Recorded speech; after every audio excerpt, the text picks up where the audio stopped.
yes, there are two paths you can go back, but in the long run, there's still time to change the road you're on. Welcome back, everybody. This is Dave, the Red Pill Coach, and I'm here for another week to learn about strategies that can help you in your marriage. Last week we talked about strategies to overcome flooding, including DNGAF and STFU. So that's 2 ways to avoid flooding, and this week we are going to address 5 new ways. And we will get right into it. Third way to avoid flooding is to learn how to respond to shit tests. And I'm not going to recapitulate that. There's fogging, there's agree and amplify, there's pressure flip, there's a few others. I direct you to the professor's Married Red Pill Basic class for dealing with shit tests. I think that's episode 3 and 4. But use that and you will find that your flooding decreases precipitously. So that's number 3, and we still haven't gotten to the only thing Gottman recommends. The 4th thing that Married Red Pill has identified in order for men to be able to avoid flooding is to read and study the Stoics. Yes, that's what I'm talking about.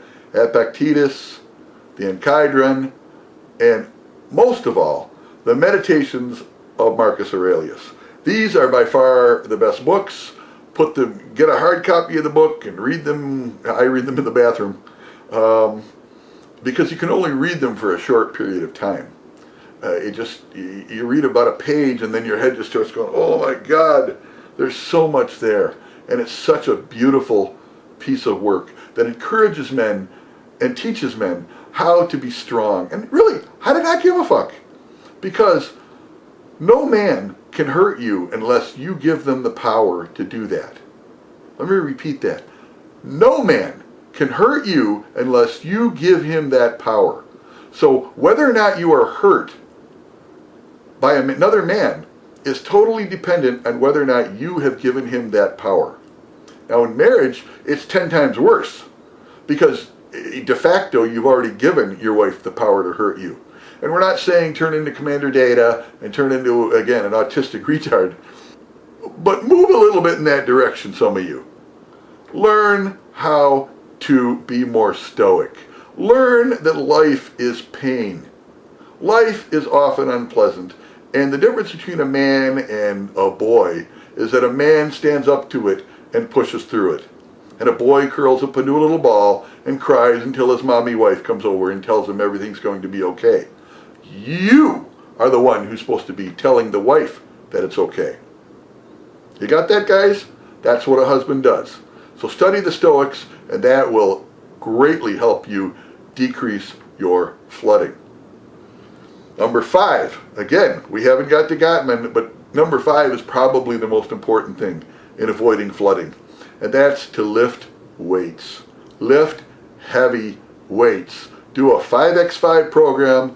Lift to exhaustion, lift till you're shaking and trembling and covered in sweat, pump iron, build muscles, build testosterone. When you do that, it decreases your stress, it increases your ability, greatly increases your ability to handle your flooding. And at the same time, it makes you more attractive. So it's less likely that your woman will continue poking and provoking you to the extent that she was before. So lift weights. Should have put that first, I guess. It's a very important thing. If you lift weights, if you lift heavy weights, none of this CrossFit. Don't do CrossFit. Lift heavy weights. And you will find that your flooding is greatly decreased over time. Number 6, and this is something Gottman would have never imagined. In fact, I'm sure he would be horrified, but I don't care. We're going to do what works on this podcast, in this YouTube series, not what a bunch of social Marxists tell us to think. And here's what works. It works to develop your options. If you have options other than your wife, if you are not relying on your wife completely for validation, guess what? When she removes that validation, and she starts carping and complaining and whining, you can handle it. You have some place to go. And I'm not saying get a girlfriend, although that works too, but at least develop some male friendships. At least develop the option of leaving when the wife is complaining. If you can do that, you won't be flooded, because as soon as you feel yourself getting flooded, you will exit the situation and go someplace where you're wanted and that is interesting, rather than a place where you're not wanted except as a sounding board and a whipping boy. Believe me, guys, when the wife begins to figure out that every time she takes a swing at you, all she hits is fog, and then she opens her eyes and you're not even there, she will decrease that behavior over time. It's important to reinforce good behaviors while you're doing this, but at the same time, it's also important not to reinforce bad behaviors. And now finally we get to number 7, and this is Gottman's solution, and really the ultimate solution, and that is to learn to identify your flooding and interdict it. Break it, stop the cycle, breathe, take a deep breath,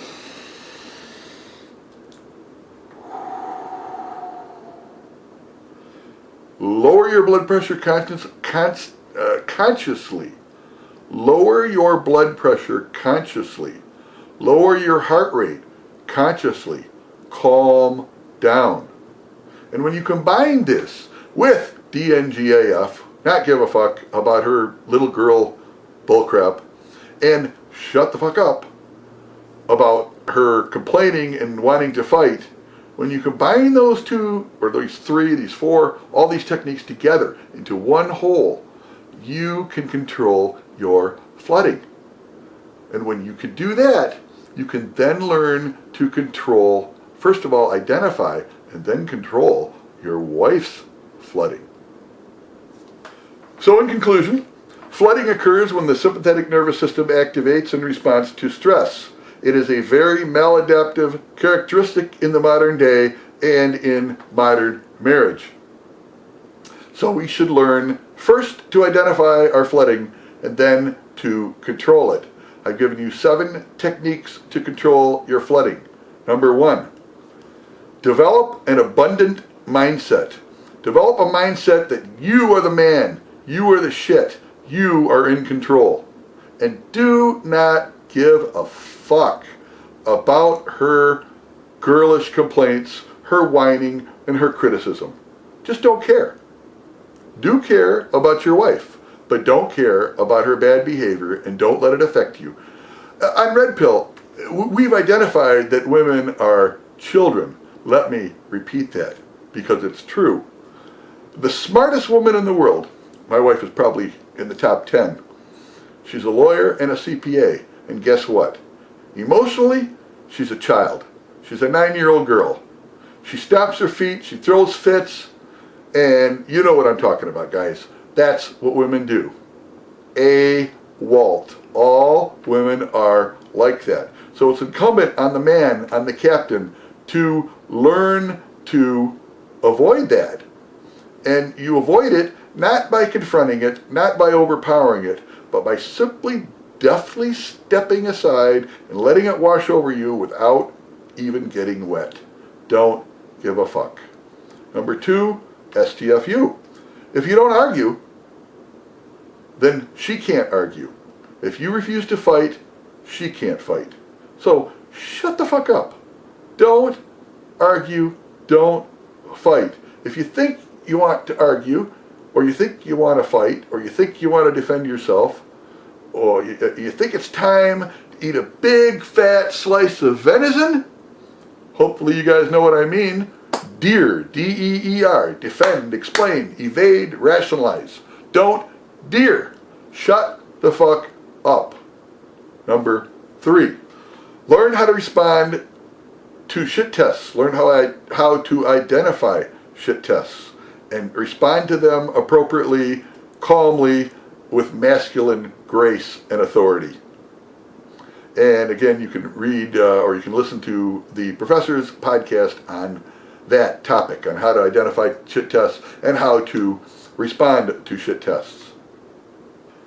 Number 4, read the Stoics. And I should probably spend an entire podcast at some point in the future reading you some of the highlights because it's just awesome. Once you realize that no man has authority or power over you except that which you give them, your whole life will change, believe me. And once you realize that that case is doubly so, 10 times more so for women than it is for men, you will really be on your way to an improved life. Number 5, lift weights. Lift heavy weights, build muscle. It will calm you down, it will decrease your sympathetic response, and it will allow you to control it much more easily. Number 6, develop other options. And that could be a girlfriend. That could be the girl at the mall you've been flirting with. That could be one of your old friends from high school. Develop options. When your wife is being unreasonable, exit stage left and go exercise those options. Leave her alone and she'll realize sooner or later that acting badly is not going to get her what she wants. And finally, number 7, identify flooding and breathe. Everybody, take a deep breath with me now.